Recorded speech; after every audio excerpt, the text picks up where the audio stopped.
Hello বন্ধুরা, welcome back to my new mini blog. তোমরা কেমন আছো? আশা করছি তোমরা ভালো আছো। তো আজকেও চলে এসেছি তোমাদের সাথে আমার লাঞ্চ মেনু শেয়ার করতে।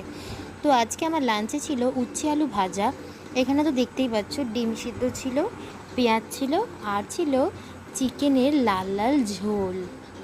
এই সবাই যেটা বলে আর কি। যাই হোক, তো এই চিকেনের ঝোল এইটা আজকে স্পেশাল, মানে একদমই তেল ছাড়া।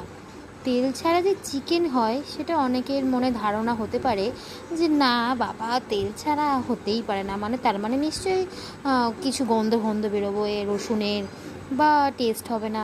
এরকম কোনো কিছু না, কিছু বুঝতেই পারা যায়নি। আর খেতে মানে অসাধারণ হয়েছে।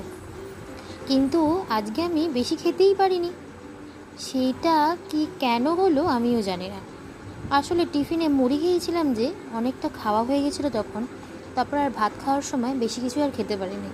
এই যে চিকেনের লেগ পিসটা, এইটাই যা হয়েছে খাওয়া, তারপরের পিসটা আর খেতে পারিনি।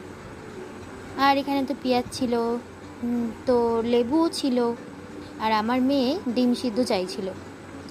ও যেহেতু চিকেন খেয়েছে, তাই জন্য ওকে ডিম সিদ্ধ আর বেশি দিইনি, একটুখানি দিয়েছি। আর ওকে ভয় দেখিয়েছি, এই চিকেনের ঝোল লাগিয়ে দিয়েছি, লঙ্কা আছে এতে। ও লঙ্কা খুব ভয় পায়।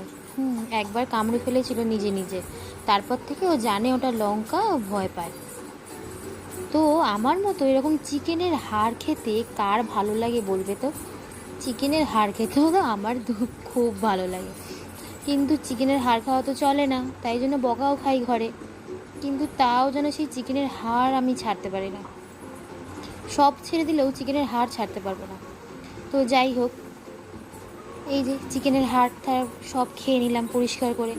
আর আমার ভিডিওটা ভালো লাগলে অবশ্যই লাইক, কমেন্ট, শেয়ার, সাবস্ক্রাইব করতে কিন্তু ভুলবে না। আমার সাপোর্ট করো, আমায় পাশে থেকো আমার। তো আজকে আমার ভিডিওটা কেমন লাগলো কমেন্ট করে কিন্তু জানিও।